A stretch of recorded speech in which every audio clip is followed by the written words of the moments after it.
好，刚上一段我们讲到了这个尹锡悦，他当时呢为什么要戒严？他提了好多事项，包括了预算被挡啦，包括了好多的弹劾案啊、杯葛啊，都是在野党的问题。那个叫亲北韩势力。好啦，所以现在呢，大家就开始来讲，民进党当天晚上发了这一篇文章，到底是不是在挺戒严？现在国际间的媒体也在看这件事情，而且呢，韩国媒体认为他们就是支持啊，甚至他们还直接讲，你们以前不是反那个戒严的吗？为什么现在变成挺戒严呢？他就不明白。好，日本的媒体也这样讲，所以大家就说这算不算是一场外交灾难？可是今天吴思瑶出来讲话了。吴思瑶怎么讲？他说：“不要把民进党没说的话扣在我们的帽子上，我们没有说挺戒严，从头到尾，你看看我们小编的发文，哪里有说挺戒严？”来，师傅。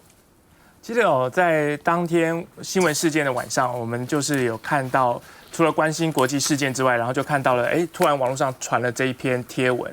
一开始我们在想说，是不是我们也应该有针对这篇贴文做一些回应？可是因为这贴文实在太离奇了，所以我们那时候说要谨慎小心，我们要去假消息是不是？对，我们就怕说网络上都会趁乱有一些假消息，然后他去比对了民进党 IG 上面的头贴不一样，后来说这可能是假的，然后后来看到的时候确定是在脆上面流传。其实我们当下是瞠目结舌，我们不是说要去攻击民进党怎么样，我们想说真的现在是玩真心话大冒险吗？就是当韩国在戒严，大家觉得不可思议的时候，然后民进党，尤其是立院党团，第一时间发出这样文章，就是好像是说好羡慕韩国戒严了。我终于要把真心话讲出来。因为如果我们也可以戒严，多好！而且这是一个当初反对戒严，而且支持说希望解严的政党起家的，然后最后你掌权了之后，你立法院的党团居然用官方的账号，然后说我好羡慕戒严这样子的事情。那时候我们真的羡慕啊！大家自有公平，可以回去看一下那个文章就是说这个蓝白二党啊，如果你看韩国都可以这样子戒严了，好，这件事情呢，后来变得大家在国内之外。包括了后来到韩国、到日本，其实不管是媒体，甚至我观察到很多的社群，其实社群上是炸锅的。包括很多人，甚至韩国网友本来自己觉得自己的这个总统做出这样事情很荒唐，然后发现台湾居然有执政党支持的时候，甚至还骂到用蟾蜍这样子。我觉得比较难堪的字眼然后我想到以前有闹一个笑话，人家讲说风中蟾蜍嘛，就是因为风中蟾蜍变成打错变成蟾蜍。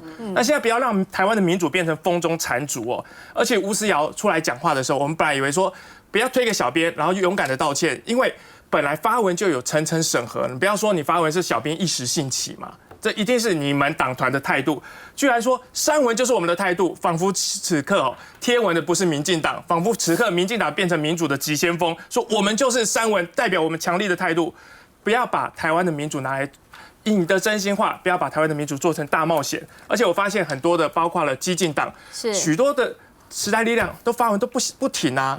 我就想到先前其实在上个礼拜的时候。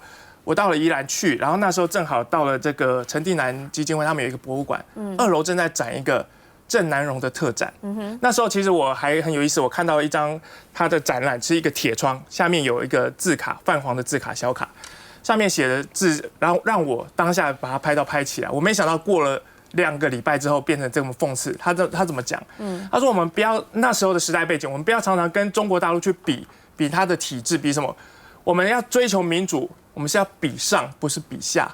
可是我今天看到民进党，看到韩国总统闹出这样荒唐的挺戒严的时候，民进党感觉起来是很羡慕这样的戒严，不要比下，是要比上。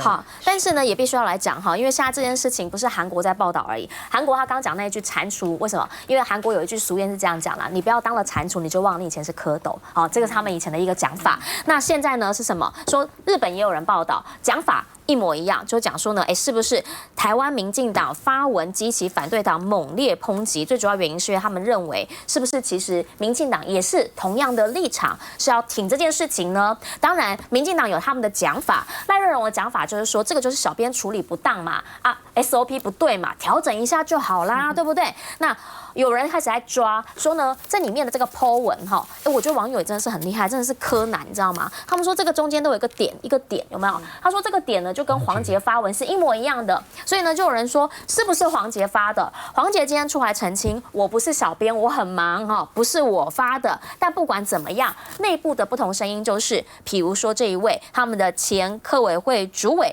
强调道歉就好了，你不要讲那么多，就是道歉，这个才是他们认为现在民进党应该有态度。我觉得这个杨长正他算是蛮有勇气的，因为他是在脸书发文，他并不是被动回应。那这件事情严不严重呢？当然非常严重。其实你可以看到，韩国在发动这样的一场戒严之后，其实世界的主要民主国家的执政党没有一个人用官方的说法，比如说你可能个人的说法是另外一回事，可是没有人用官方的网站、官方的社群对这件事情去做评论，因为大家都知道，在此时此刻其实都非常要谨慎。那你知道，那民进党党团的发文啊，他一开头就说，南韩国会被亲北韩势力操控，南韩总统尹锡悦为了守护自由宪政体制，紧急宣布全国戒严。你一开始就说南韩现在国会是被亲北韩势力所掌控，我们刚刚讲，现在他们的在野党是200席，好，那个他们的这个执政党是100席，所以你这样子这不是犯了一个非常低级而且重大的外交错误吗？所以难怪韩国人非常非常生气啊！我们怎么可以说现在南韩的国会是被亲北韩的势力所掌控啊？哎。老实说了，你现在民进党你丢那个国民党红帽子丢不够，还丢到人家那个韩国的这些在野党的这些政党上，是不是很离谱？好，接下来他就讲说，台湾的立法院蓝白各种什么3国防预算扩权什么推翻大法官修什么才华叭叭叭，你知道最离谱还有一个什么呢？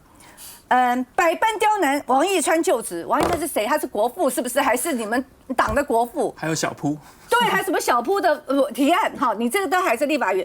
第一个，没有任何人去刁难这个王义川的就职，有任何人刁难吗？他不是就顺利的就职吗？大家不觉得那个还过来说，哎，现在是不是要开始酒测了？啊，那请问一下，连对王义川你有任何质疑，都可以成为这样的一个你挺戒严的一个合理的一个理由吗？很离谱。那当然，民进党团也知道这个问题，所以他火速的删文。删文之后呢，他也没有道歉，他叫你适可而止啊。哎，对，继续骂那个在野党，然后说这些在野党可以适可而止，从头到尾没有任何的道歉。那现在呢，真的让世界看到台湾不是只有韩国的媒体、日本的媒体、美国的媒体，还有土耳其的媒体连土耳其的媒体都有报道。真的让世界看到台湾，是。而这件事情从头到尾有人道歉吗？没有哦。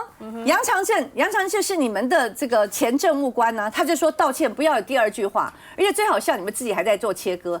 你看黄捷说不是我发的，我不是小编，我也相信他不会是这个党团的小编那你知道吗？甚至当时大家不晓得谁发的，一度就说问党中央，问吴峥说不是我发的，就说我也赶快切割。那这件事情。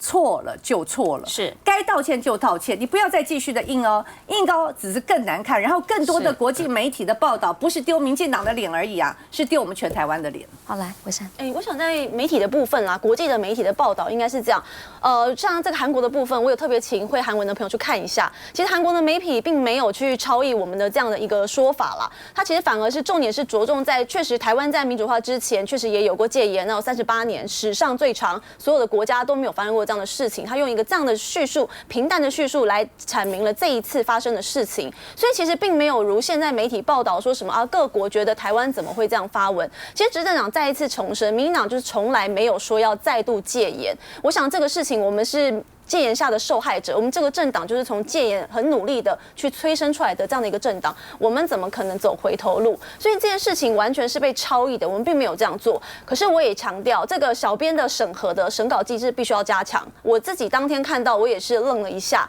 其实只要在这篇文章前面讲了尹锡悦说这个事情就完全没有问题，但是问题是你今天没有把谁说这句话放在前面，就会让人误解说是不是民进党想要挺戒严。那我就针对这件事情，我们确实要跟自己的支持者，也要跟全国的国民来进行抱歉，就是让大家有这样的误解，那真的非常的抱歉。不过前提还是我们还是觉得在这个事情上面，其实国民党也应该要去思考，过去戒严确实是国民党做的。我想台湾也有很多的伤痕，就如同韩国的光州事件一样，对韩国来说是很大的伤害。那对台湾来说，228或者是美丽岛事件，或者是真正的白色恐怖，其实也都是台湾人心里的一个创伤。我们也希望有机会可以弥平这样的创伤。那我觉得这是要靠所有的政党一起来努力。那我觉得国民党也希望他们可以看到这个事情。那接下来12月10号就是美丽岛事件的这个纪念日了。我想如果国民党重视戒严，我也希望大家可以一起出来，对于这个事情可以一起来缅怀，然后一起来面对过去的这样的事情，那让戒严不再是一个伤害。好，来，我先进一下广告，广告回来我们继续来说。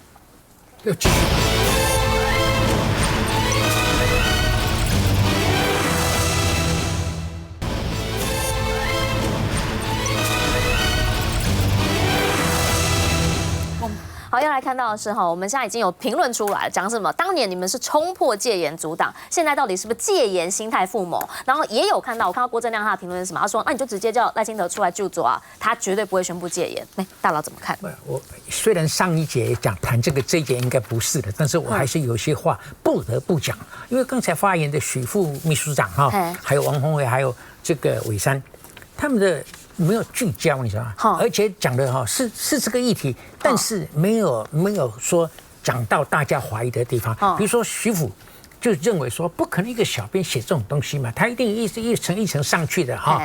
但我觉得现在徐府最讨厌人家没有证据，公阿北安状哦，几分钟话就讲怎么样啊？你刚才的那个你是违背了你自己的原则，你知道吗？就我们党的机制去推办，应该是会这样子。所以大家都是有这种审核机制的，哪有说小编想发什么就发什么？问题是他们的说法是，我跟你讲，你不要太看得起民进党。我觉得民进党这种晚上值班的系统啊，到底那个值班的人可以写到什么程度，可以自己发什么文，要经过几层的管控。我是很怀疑的，其民进党哦，那乱阿爹啊，无人无呢的代志啊，是多的是啊，所以我觉得第一点是这个事情的影响大不大？我认为大，那现在吴思瑶，他以前的老板的干单贵骨啊，笼笼统统就要把它化解掉，我觉得没那么简单，因为上了外国的媒体，而外国的媒体并没有说你要回到这个戒严时期，你们没有人这样讲。你知道，你不要自己疑神疑鬼，没有人这样讲。那个曾丽文的讲法我也不同意。曾丽文说两个政权同样的就是贪腐，这件事情跟贪腐无关了。这件事情如果南韩跟台湾有类似的地方，就是两个政府都没有办法摆脱朝小野大的困境，是两个政府都想要用一些非常的人家不服气的方法，然后把它甩掉这个朝小野大。台湾比较厉害啊，台湾民进党比较厉害，他用两个工具啊，一个是大法官，一个是未来的大罢免。那尹锡悦更干脆了，他就我来个大戒严。所以那一天晚上值班的小编就说：“这有靠哦，那没有办法。”南韩的朝小野大更严重了，108%呢，对不对？那比我们严重多了。他竟然来这一招，这招呢有效哦。咱给干嘛是个熟客，但是不是太温和了？我想那个味道是有了，但是他并没有讲得那么明确。他没有讲到明确的话，你不要诬赖人家啊。但是问题是，这个一个小编可以影响到民进党给国际媒体界的观瞻哈，这个是严重。还有第二点，我是。因为他也是基层上来的，我实在不太认同民进党这几年在培养基层干部、培养基层党工或者未来的接班人的努力的程度其实是不够的。像他一路走来，他算是扎实的，他是从吴思瑶那边过来的但是很多人全觉得好像他都不认识啊，但是他是不同系统的，他是党团系统的。到底我们今天的民进党的基层，他进来决定要从政的时候，他到底是要走哪一条路？他是对公共突然讲到这个，他是对公共政策有兴趣，决定从政才进来的吗？还是他很羡慕沈伯洋？很羡慕这个龚川啊？还是很羡慕王定宇？哇，你把都是被改掉喽？是这样吗？如果有那种很偏差、很激进的路线，觉得那是一个捷径可以从政的话，那你的老板没有好好培养你你就给他这么一个大的责任，这种事情会屡出不鲜了，对不对？所以我刚刚说，民进党在执政久了以后，这种懒惰的惯性哈，然后呢就是。不啦，这个事情其实就单纯是一个机制上的问题了。你讲那我觉得这个机制确实不对，所以我们要检讨。那惹出这样的事情，我们也不愿意啦。说实在的啊，但是你还是要再一次连这强调个单纯的管控的问题，你所以我这句话说这个要检讨啊。你连这一句，我觉得你们起3度2度的澄清哈，也都没讲啊，连这个也没有讲啊，有讲吗？有啦，记者怎么讲会的时候其实有说明到底发生了什么事情。啊，我觉得这个就是要讲清楚。来，兰姐，我是觉得它不只是一个机制上的问题了。我觉得今天呢，不管是小编啊，他纯粹的在没有任何人看过这个稿子的状况下就自己发出去了，还是说呢，事实上有经过呢层层的这个管控，然后发出去了。我觉得这2个问题呢，它可能严重程度不一样，但是都严重。对，我觉得这件就是看起来小，但是它很大的原因就在于说，好，第一个，如果说是上面看过的，那代表说就民进党就从头到尾就是跟他惯常的文化跟他的习惯一样，就是硬凹，就你犯了错，你就是硬要凹，你连个道歉你都不愿意讲，然后呢，就是硬要说到说，像吴思瑶讲到说，哎呀，那我们不是删文了吗？那问题是你删了，那请问你为什么要 po 文呢？问题不在删文，问题在 po 文，你为什么要 po 这个文？好，所以就代表说，如果说是上面看过的，发出去了，代表是你认可尹锡悦的说法哦。因为今天大家在谈，并没有说民进党直接说他主张戒严，而是说他从头到尾的语句就是你引用了，给你买单了，你买单了尹锡悦对于他目前国内的政治推动不了，他犯了很多的错误，但他通通赖给别人，而且赖给对岸。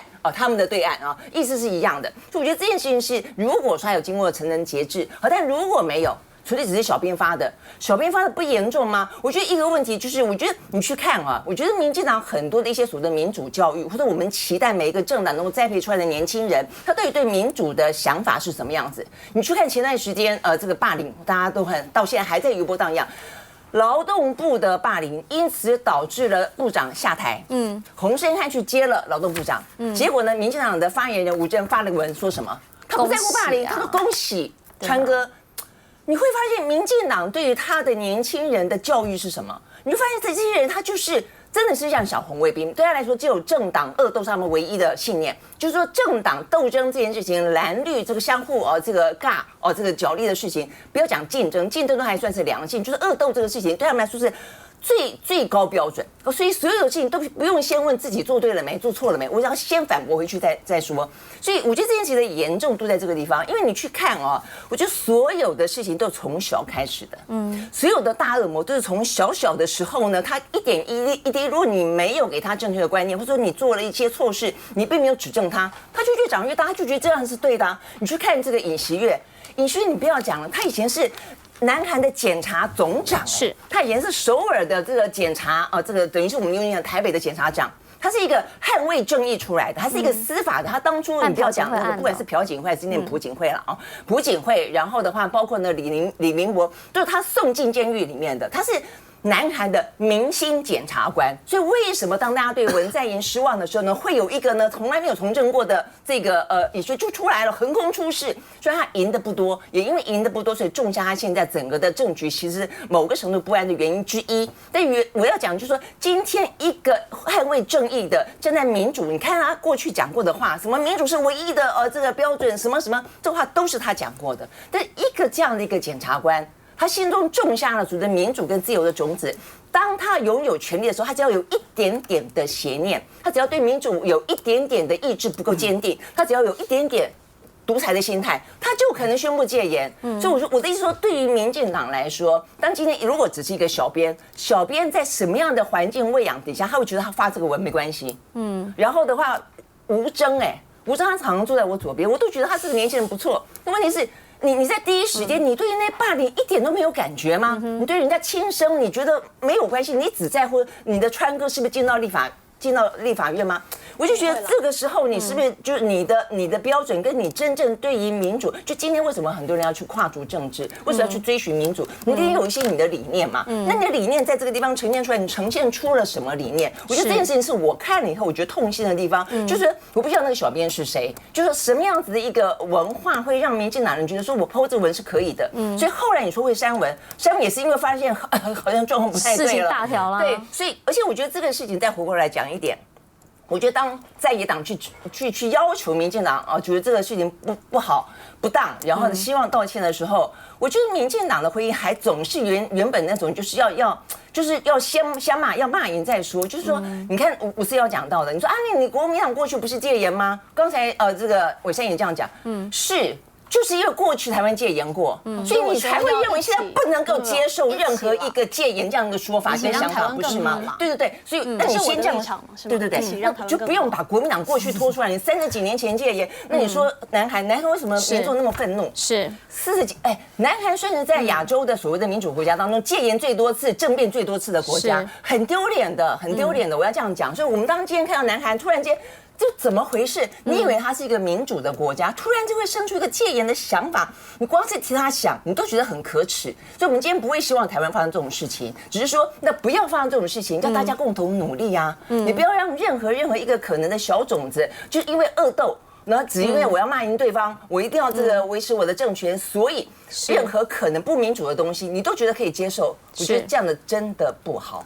好，其实呢，两岸之间为什么会这样讲？因为他们有所谓南北韩，在台湾这边有我们跟对岸之间，而现在呢，这一团回去了，这个是马龙团。好，可是问题是什么？问题是呢，现在这一次来了之后，有可能之后就很难有交流团了。原因是因为呢，现在在陆委会这一边，民进党去质询，就讲说叫马英九基金会要来报告，王世坚他也讲啦，你就当初让人家不要来嘛，你现在让人家来，然后他讲个中国台北，大家全部炸锅了。不是说他讲这样对，而是他讲这样，你是不是能够用什么样的方式来回应他台湾民众的需求？你用这样子的方式来告诉他不可以，然后让一个大学生落泪自责，好像比起我们的马英九去到对岸来讲中华民国，两相对比，是不是可以对照一下？我们先进广告，等等回来说。